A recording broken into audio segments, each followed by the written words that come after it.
think, and kind of to continue on what you guys are talking about, having courage with our families and having 14 kids, probably all under the age of like 7, and so I think being authentic with our not only our kids but our spouses.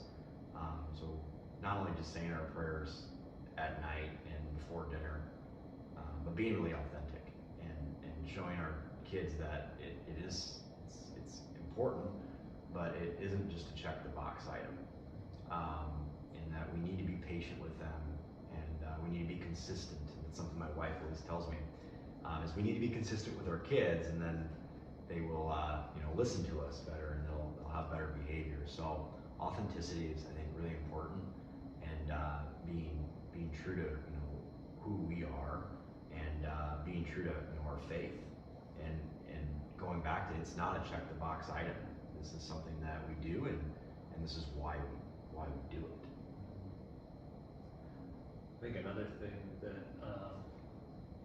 takes a lot of courage, especially in regards to family life with your spouse, is having vulnerability also, like just letting your spouse know, like, hey, this is something I'm really struggling with right now, like I need your help. Like, when we said those vows, like it was till death do us part, in sickness and in health, and just being able to work with your spouse as a teammate.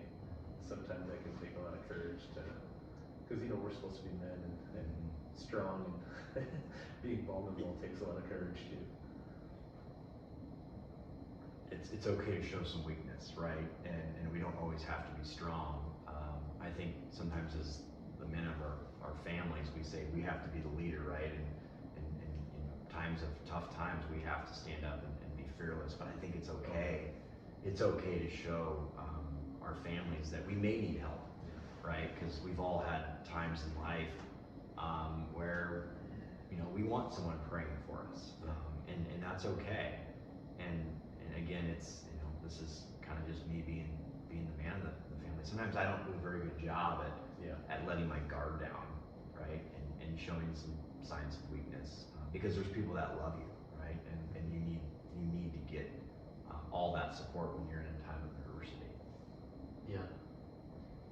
Yeah, we just looked it up, right? Adversity is part of the definition of fortitude. We're gonna have adversity in our lives. You hope you don't, you pray you don't, but those times are gonna come, and you hope that your faith is strong enough and you've prepared for the battle, right? And it's gonna take courage to maybe fall back on that faith. It's gonna take a lot of practice. It's gonna take your family. It's gonna take the people around you, and that's where it turns into humility, right? And don't be afraid to ask for help. Don't be afraid to ask for people's prayers. And if you have true faith, you know that those prayers work. So we should be asking for prayers all the time. Yeah. I know I'm a blessed man, but I want you guys to don't let me forget it. Yeah.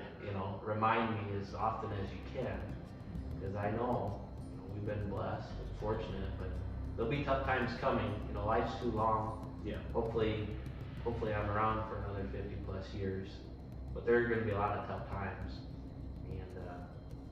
And hope the faith's there, hope the family's there, but us as our community here at the church,